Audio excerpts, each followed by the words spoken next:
आउज़ु बिल्लाहि मिनश शैतानिर रजीम बिस्मिल्लाहिर रहमानिर रहीम रब्बि इस्राइली सदरी व यस्सिरली अमरी वहलुल उक़्दतम मिन लिसानी यफ़क़हू क़ौली। अस्सलामु आलैकुम व रहमतुल्लाहि व बरकातुहू। আজকে আমরা 167তম ভিডিও পোস্ট করতে যাচ্ছি, যেখানে আমরা জিহাদ অধ্যায়টিকে কন্টিনিউ করব। তাহলে আজকের ভিডিও শুরু করা যাক। বিসমিল্লাহির রহমানির রহিম। বন্দি মুক্তি 2828 নম্বর হাদিস।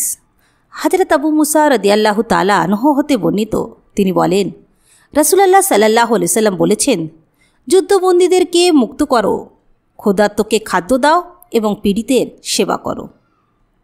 2829 নম্বর হাদিস।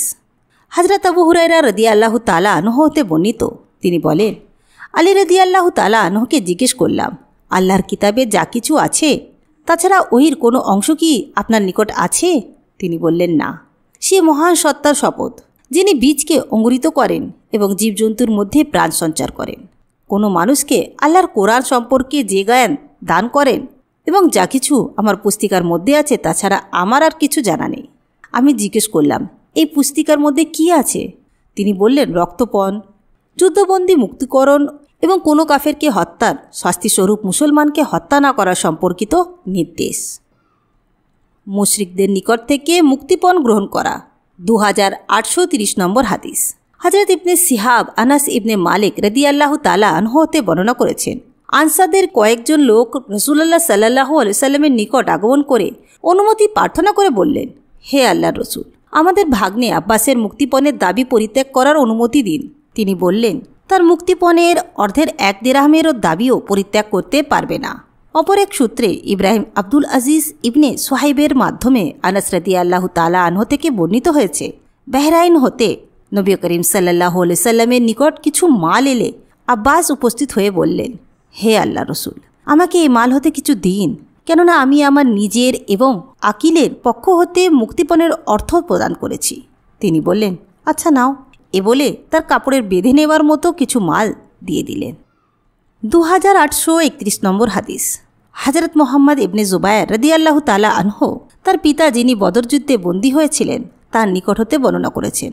তিনি বলেছেন, মাগরিবের নামাজে আমি নবী করিম সাল্লাল্লাহু আলাইহি সাল্লামকে সূরা আত-তুর পাঠ করতে শুনেছি। গুপ্তচরের শাস্তি 2832 নম্বর হাদিস। হযরত ইয়াস ইবনে সালমা ইবনে আকওয়া রাদিয়াল্লাহু তাআলা আনহু তার পিতা হতে বর্ণনা করেছেন। তিনি বলেন, নবী করিম সাল্লাল্লাহু আলাইহি সাল্লাম কোনো এক সফরে ছিলেন। এমত অবস্থায় তার নিকট মুশরিকদের একজন গুপ্তচর এলে এবং সাহাবাদের নিকট বসে কথাবার্তা বলতে লাগলো। পরে সে চলে যাবার সময় নবী করিম সাল্লাল্লাহু আলাইহি সাল্লাম বললেন, তাকে ধরে এনে হত্যা করো। নবী করিম সাল্লাল্লাহু আলাইহি ওয়াসাল্লাম তার অর্থাৎ গুপ্তচরের দ্রৌপদী সালমাহ ইবনে আকওয়াকে প্রদান করলেন। জিম্মিদেরকে অর্থাৎ অমুসলিম সংখ্যালঘু রক্ষা করা 2833 নম্বর হাদিস। হযরত উমর রাদিয়াল্লাহু তাআলা আনহু হতে বর্ণিত, মৃত্যুর পূর্বে তিনি বলেছেন, আমি জিম্মিদের ব্যাপারে আল্লাহ তার রসুল সাল্লাল্লাহু আলাইহি ওয়াসাল্লাম জিম্মেদারি আদায়ের ওসিয়ত করে যাচ্ছি, যেন তাদের প্রতি প্রদত্ত ওয়াদা রক্ষা করা হয়, তাদের নিরাপত্তার জন্য যুদ্ধ করা হয়, আর তাদের আর্থিক সামর্থ্যের অতিরিক্ত যেন তাদের উপর জিজিয়া ধার্য করা না হয়। 2834 নম্বর হাদিস। হযরত সাইদ ইবনে জুবায়ের ইবনে আব্বাস রাদিয়াল্লাহু তাআলা আনহু হতে বর্ণনা করেছেন, একদিন তিনি বললেন, বৃহস্পতিবার দিন আর কি বলবো, সে বৃহস্পতিবার দিনের কথা। এ কথাগুলো বলেই তিনি এমনভাবে ক্রন্দন করলেন যে পস্তুর সমূহ চোখের পানিতে ভিজে গেল। তারপর তিনি বললেন, বৃহস্পতিবার দিনই রাসূলুল্লাহ সাল্লাল্লাহু আলাইহি সাল্লামের রোগ অত্যন্ত বৃদ্ধি পেল।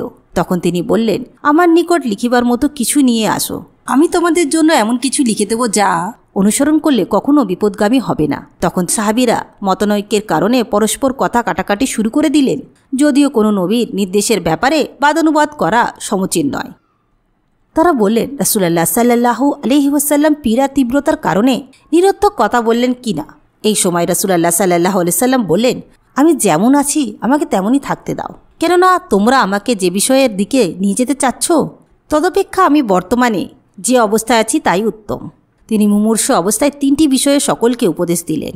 তা হলো, আরব উপদ্বীপ হতে মুশরিকদেরকে বের করে দিও। দূত বা প্রতিনিধি দলকে আমি যে রূপ আপ্যায়ন করতাম তোমরাও তদনুরূপ আপ্যায়ন করো। ইবনে আব্বাস রাদিয়াল্লাহু তাআলা আনহু বলেন, তার 3য় উপদেশটি আমি ভুলে গিয়েছি। প্রতিনিধি বা দূতদের সাথে উত্তম পোশাকে সাক্ষাৎ দান করা 2835 নম্বর হাদিস।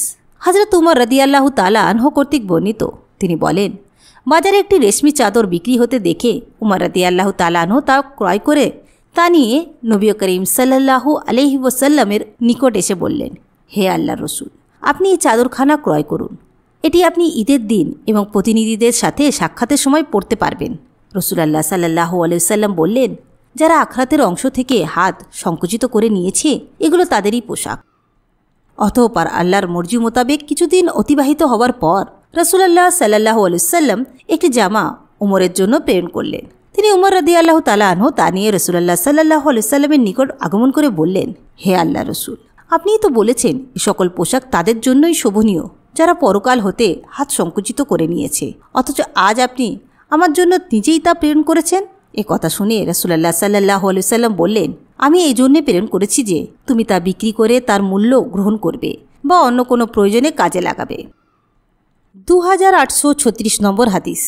হযরত ইবনে উমর রাদিয়াল্লাহু তাআলা আনহু কর্তৃক বর্ণিত, তিনি বলেন, নবী করিম সাল্লাল্লাহু আলাইহি ওয়াসাল্লামের একদল সাহাবীর সাথে উমর রাদিয়াল্লাহু তাআলা আনহু নবী করিম সাল্লাল্লাহু আলাইহি ওয়াসাল্লামের সঙ্গী হিসাবে ইবনে সাইয়াদের উদ্দেশ্যে রওনা হলেন। তারা বনি মুগলাহা গোত্রের একটি টিলার পাদদেশে ইবনে সাইয়াদকে তাদের সন্তানদের সাথে ক্রীড়ারত দেখতে পেলেন। ইবনে সাইয়াদের বয়স তখন প্রায় সাবলকত্বের কাছাকাছি ছিল। ইবনে সাইয়াদ কোনো কিছু বুঝে নেওয়ার আগেই নবী করিম সাল্লাল্লাহু আলাইহি ওয়াসাল্লাম তার পিঠের উপর চাপড় দিয়ে বললেন, তুমি কি সাক্ষ্যদান করো যে আমি আল্লাহর রসুল? ইবনে সাইয়াদ তার দিকে ফিরে তাকিয়ে বলল, আমি সাক্ষ্য দিচ্ছি যে আপনি উম্মীদের রসুল। অতঃপর ইবনে সাইয়াদ রাসূলুল্লাহ সাল্লাল্লাহু আলাইহি ওয়াসাল্লামকে বলল, আপনি কি সাক্ষ্য দিচ্ছেন আমি আল্লাহর রসুল? রাসূলুল্লাহ সাল্লাল্লাহু আলাইহি ওয়াসাল্লাম বললেন, আমি আল্লাহ এবং তার প্রেরিত সকল রসুলদের প্রতি আস্থাবান। তারপর নবী করিম সাল্লাল্লাহু আলাইহি ওয়াসাল্লাম ইবনে সাইয়াদকে জিজ্ঞেস করলেন, কিছু দেখতে পাও কি? সে বলল, আমার নিকট সত্য খবরও আসে, কিছু মিথ্যা খবরও আসে। নবী করিম সাল্লাল্লাহু আলাইহি ওয়াসাল্লাম বললেন, প্রকৃত বিষয় অর্থাৎ সত্য তোমার নিকট আড়াল হয়ে আছে। নবী করিম সাল্লাল্লাহু আলাইহি ওয়াসাল্লাম আরও বললেন, আমি একটি বিষয় অন্তরে গোপন রেখেছি, পারলে বলে দাও। সে বলল, ধোঁয়া। তখন নবী করিম সাল্লাল্লাহু আলাইহি ওয়াসাল্লাম ধমক দিয়ে বললেন, দূর হয়ে যাও, তুমি নিজ ক্ষমতার বাইরে কিছুই নও। এই সময় উমর রাদিয়াল্লাহু তাআলা আনহু বললেন, হে আল্লাহর রসুল, আমাকে অনুমতি দিন, আমি তার ঘাড় দ্বিখণ্ডিত করে ফেলি। রাসূলুল্লাহ সাল্লাল্লাহু আলাইহি ওয়াসাল্লাম বললেন, এ যদি সেই দাজ্জাল হয়ে থাকে তবে তুমি এর সাথে পেরে উঠবে না, আর এ যদি সেই দাজ্জাল না হয় তবে তাকে হত্যা করায় তোমার জন্য কোনো লাভ নেই। ইবনে উমর রাদিয়াল্লাহু তাআলা আনহু বলেন, নবী করিম সাল্লাল্লাহু আলাইহি ওয়াসাল্লাম ও উবাই ইবনে কাব যে খেজুর বাগানে ইবনে সাইয়াদ থাকতো তথায় রওনা হলেন। খেজুর বাগানে ঢোকার পর নবী করিম সাল্লাল্লাহু আলাইহি ওয়াসাল্লাম খেজুর শাখার আড়ালে আড়ালে গা ঢাকা দিয়ে অগ্রসর হতে লাগলেন, যেন সে তাকে দেখতে পাওয়ার পূর্বেই তিনি তার কিছু কথাবার্তা শুনতে পারেন। এই সময় ইবনে সাইয়াদ তার বিছানার চাদরের উপর শায়িত থেকে গুনগুন শব্দ করছিল। নবী করিম সাল্লাল্লাহু আলাইহি ওয়াসাল্লাম খেজুর শাখার অন্তরাল থেকে অগ্রসর হচ্ছেন। তা দেখে ইবনে সাইয়াদের মাতা তার নাম ধরে হে সাফ বলে সম্বোধন করলে সে দ্রুত উঠে পড়ল। এটি দেখে নবী করিম সাল্লাল্লাহু আলাইহি ওয়াসাল্লাম বললেন, তার মাতা তাকে স্বাভাবিক অবস্থায় থাকতে দিলে প্রকৃত ব্যাপার প্রকাশ পেয়ে যেত। সালেম বলেন, ইবনে উমর রাদিয়াল্লাহু তাআলা আনহু বলেছেন, এরপর নবী করিম সাল্লাল্লাহু আলাইহি ওয়াসাল্লাম লোকদের মাঝে দাঁড়িয়ে আল্লাহর যথাযথ প্রশংসা করার পর দাজ্জাল সংক্রান্ত আলোচনা করলেন। তিনি বললেন, আমি তার বিষয়ে তোমাদেরকে সতর্ক করছি। এমন কোনো নবীর আগমন ঘটেনি যিনি তার অর্থাৎ দাজ্জাল বিষয়ে নিজ কমকে সতর্ক করে যাননি। নূহ আলাইহিস সালাম তার কমকে দাজ্জাল সম্পর্কে সতর্ক করেছেন, কিন্তু আমি তার বিষয়ে তোমাদেরকে এমন একটি কথা বলে যাচ্ছি যা কোনো নবী তার কমকে বলেননি। জেনে রাখো যে দাজ্জাল হবে কানা, অথচ আল্লাহ নিশ্চয়ই কানা নন। 2837 নম্বর হাদিস। হযরত উসামা ইবনে যায়েদ রাদিয়াল্লাহু তাআলা আনহু কর্তৃক বর্ণিত, তিনি বলেন, বিদায় হজ্জের সময় আমি জিজ্ঞেস করলাম, হে আল্লাহর রসুল, আগামীকাল ভোরে আপনি কোথায় গিয়ে থাকবেন? তিনি জিজ্ঞেস করলেন, আকিল কি আমাদের জন্য কোনো বাড়ি অবশিষ্ট রেখেছে? তারপর বললেন, আগামীকাল আমরা খাইফে বানি কেনানা অর্থাৎ মুহাসসাবে থাকব। সেখানে কাফের কুরাইশরা কুফরের শপথ নিয়েছিল। আর ঘটনাটি হলো, বানি কেনানার লোকেরা কুরাইশদের সাথে এই মর্মে শপথ করেছিল যে বানি হাসেমদের নিকট তারা কোনো দ্রব্য বেচবে না এবং তাদেরকে কোনো প্রকার আশ্রয় দেবে না। জোহরি বলেন, খাইফ শব্দের আবিধানিক অর্থ বিস্তীর্ণ প্রান্তর। 2838 নম্বর হাদিস। হযরত যায়েদ ইবনে আসলাম রাদিয়াল্লাহু তাআলা আনহু তার পিতা থেকে বর্ণনা করেছেন, উমর ইবনে খাত্তাব রাদিয়াল্লাহু তাআলা আনহু হুনাইয়া নামক তার জনৈক আজাদকৃত গোলাম রাজকীয় চারণ ক্ষেত্রে রক্ষণাবেক্ষণের জন্য নিযুক্ত করে তাকে বললেন, হে হুনাইয়া, মুসলমানদের সাথে নম্র ও ভদ্র ব্যবহার করবে, কেননা মজলুমের দোয়া দ্রুত কবুল হয় আর স্বল্প সংখ্যক বকরি ও পশুর মালিককে পশুচারণের জন্য এখানে প্রবেশের অনুমতি দেবে। তবে হ্যাঁ, আউফের পুত্র এবং আফফানের পুত্রের পশু ও বকরি এখানে প্রবেশ করতে দেবে না, কেননা তাদের পশুপাল ধ্বংস হয়ে গেলেও কৃষি ফসল ও খেজুর বাগানের উপর নির্ভর করে বাঁচতে পারবে। কিন্তু বকরি ও পশুপালের মালিকদের বকরি ও পশুপাল ধ্বংস হয়ে গেলে তারা সকলেই আমার নিকট এসে হে আমরুল মোমিনিন, হে আমরুল মোমিনিন বলে খাদ্য সাহায্য চাইতে থাকবে। আমি কি তখন তাদেরকে প্রত্যাখ্যান করতে পারবো? তুমি একান্তই দুর্ভাগ্যবান না হলে বুঝতে পারতে যে রাষ্ট্রের ভাণ্ডারে গচ্ছিত মূল্যবান সোনা ও রূপা খরচ করে তাদেরকে সাহায্য করা অপেক্ষা পানি এবং ঘাস প্রদান করা আমার নিকট অপেক্ষাকৃত সহজ। আল্লাহর শপথ, তারা ধারণা করবে যে আমি তাদের উপর জুলুম করছি।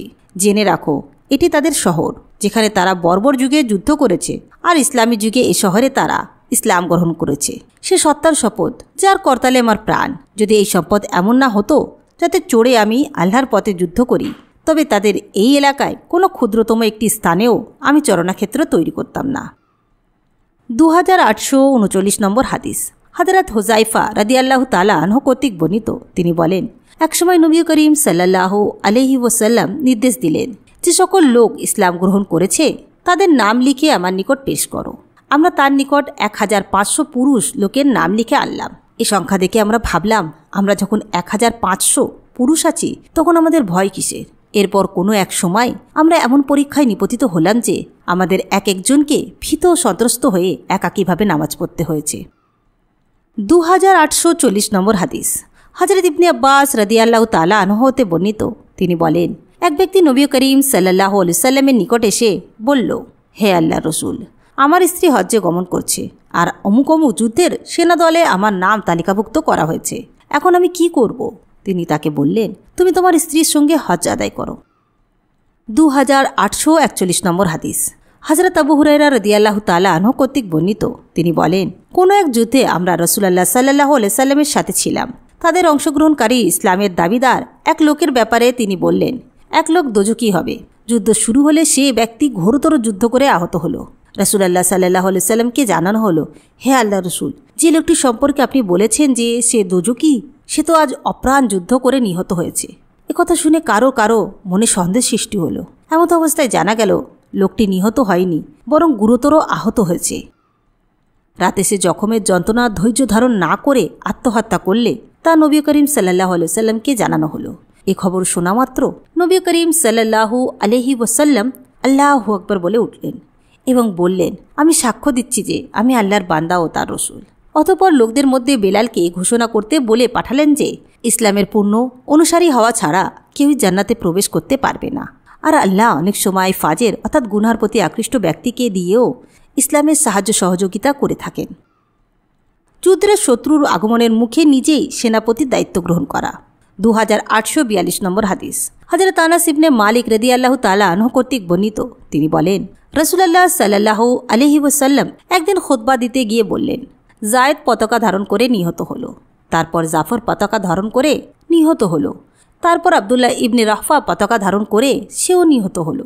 সর্বশেষে খালিদ ইবনে ওয়ালিদকে কেউ আমির বা সেনাপতি মনোনীত করা ছাড়াই সে পতাকা ধারণ করল এবং তার হাতে আল্লাহ বিজয় দিলেন। তারা শহীদ না হয়ে এই মুহূর্তে আমার নিকট থাকলে তা তাদের জন্য আনন্দদায়ক হতো না, অথবা আমার নিকট পছন্দনীয় হতো না। রাবি বলেন, এ কথাগুলো বলার সময় রাসূলুল্লাহ সাল্লাল্লাহু আলাইহি ওয়াসাল্লামের দুচক্ষু হতে অশ্রুধারা প্রবাহিত হচ্ছিল। সামরিক সাহায্য প্রদান করা। 2843 নম্বর হাদিস। হযরত আনাস রাদিয়াল্লাহু তাআলা আনহু কর্তৃক বর্ণিত, রোল জাকওয়ান, উসাইয়া এবং বনি লোহিয়ান গোত্রের কিছু লোক নবী করিম সাল্লাল্লাহু আলাইহি সাল্লামের আমল এবং তারা ইসলামের দীক্ষিত হয়েছে এ দাবি করে তাদের গোত্রগুলোকে সাহায্য প্রদানের প্রার্থনা জানালে নবী করিম সাল্লাল্লাহু আলাইহি সাল্লামের নিকট এলো এবং 70 জন আনসার প্রেরণ করে তাদেরকে সাহায্য করলেন। আনাস বর্ণনা করেছেন, আমরা প্রেরিত আনসারদেরকে কুররা বা পাঠক দল বলে ডাকতাম। দিবা ভাগে তারা জ্বালানি কাষ্ঠ সংগ্রহ করত আর রাতে নামাজ পড়ে কাটাত। তারা উল্লেখিত গোত্রের লোকেরা তাদেরকে সঙ্গে নিয়ে বীরে মাউনার নিকট পৌঁছে বিশ্বাসঘাতকতা করে তাদেরকে হত্যা করল। সুতরাং নবী করিম সাল্লাল্লাহু আলাইহি সাল্লাম 1 মাস পর্যন্ত রেওয়াল, জাকওয়ান ও বনি লহিয়ান গোত্রের প্রতি বদদোয়া কুনুত পড়লেন। কাতাদা বলেন, আনাস আমাদের নিকট বর্ণনা করেছেন যে মুসলিমরা তাদের নিহত আনসারদের সম্পর্কে কিছুদিন যাবৎ কোরআনে এ আয়াত পড়েছেন। আমাদের সম্প্রদায়কে আমার পক্ষ হতে এই খবরটি জানিয়ে দাও যে আমরা প্রভুর সাক্ষাৎ লাভ করেছি। তিনি আমাদের প্রতি সন্তুষ্ট হয়েছেন এবং পুরস্কৃত করে আমাদেরকে সন্তুষ্ট করেছেন। এরপর আয়াতটি উঠিয়ে নেওয়া হয়। বিজয় লাভের পর শত্রুর এলাকায় যুদ্ধক্ষেত্রে 3 দিন থাকা 2844 নম্বর হাদিস। নবী করিম সাল্লাল্লাহু আলাইহি ওয়াসাল্লাম কোনো কমের উপর জয়লাভ করলে তাদের এলাকায় 3 দিন পর্যন্ত অবস্থান করতেন। জিহাদের সফরের অবস্থায় গনিমতের অর্থ বন্টন করা। 2845 নম্বর হাদিস। হযরত আনাস রাদিয়াল্লাহু তাআলা আনহু কর্তৃক বর্ণিত, তিনি বলেন, জিরানা নামক স্থান থেকে নবী করিম সাল্লাল্লাহু আলাইহি ওয়াসাল্লাম উমরা সম্পন্ন করেছিলেন। সেখানে তিনি হুনাইনের গনিমত অর্থাৎ যুদ্ধলব্ধ অর্থ বন্টন করেছিলেন। পালানো গোলাম ও ঘোড়া প্রত্যার্পণ। 2846 নম্বর হাদিস। হযরত নাফে রাদিয়াল্লাহু তাআলা আনহু কর্তৃক বর্ণিত, ইবনে উমরের একটি কৃতদাস পালায়ন করে রোমানদের এলাকায় চলে যায় বা সে তাদের সঙ্গে মিলিত হয়। পরে খালেদ ইবনে ওয়ালিদ তাদের বিরুদ্ধে জয়লাভ করলে আবদুল্লাহ ইবনে উমরের নিকট প্রেরণ করেন। ইবনে উমরের একটি ঘোড়াও পালায়ন করে রোমানদের এলাকায় চলে যায়। পরে তাদের বিরুদ্ধে বিজয় অর্জিত হলে খালেদ ইবনে ওয়ালিদ ঘোড়াটি তাকে প্রত্যার্পণ করেন। 2847 নম্বর হাদিস। হযরত নাফে রাদিয়াল্লাহু তাআলা আনহু কর্তৃক বর্ণিত, মুসলমানরা যেদিন যুদ্ধ করেছিল সেদিন ইবনে উমর ঘোড়ায় সওয়ার হয়েছিলেন, যা শত্রুদের হস্তগত হয়ে যায়। এ যুদ্ধে আবু বকর রাদিয়াল্লাহু তাআলা আনহু খালেদ ইবনে ওয়ালিদকে মুসলমানদের সেনাধ্যক্ষ করে প্রেরণ করেছিলেন। পরিশেষে শত্রুরা যুদ্ধে পরাজিত হলে খালেদ তাকে ঘোড়াটি ফেরত পাঠান। তো আজকে আমরা 167তম ভিডিও পোস্ট করলাম, যেখানে আমরা জিহাদ অধ্যায়টিকে কন্টিনিউ করছিলাম। ইনশাআল্লাহ নেক্সট ভিডিওতে এই অধ্যায়টিকে কন্টিনিউ করব। ইনশাআল্লাহ নেক্সট ভিডিওতে আপনাদের সঙ্গে আবার দেখা হবে। আসসালামু আলাইকুম ওয়া রাহমাতুল্লাহি ওয়া বারাকাতুহু।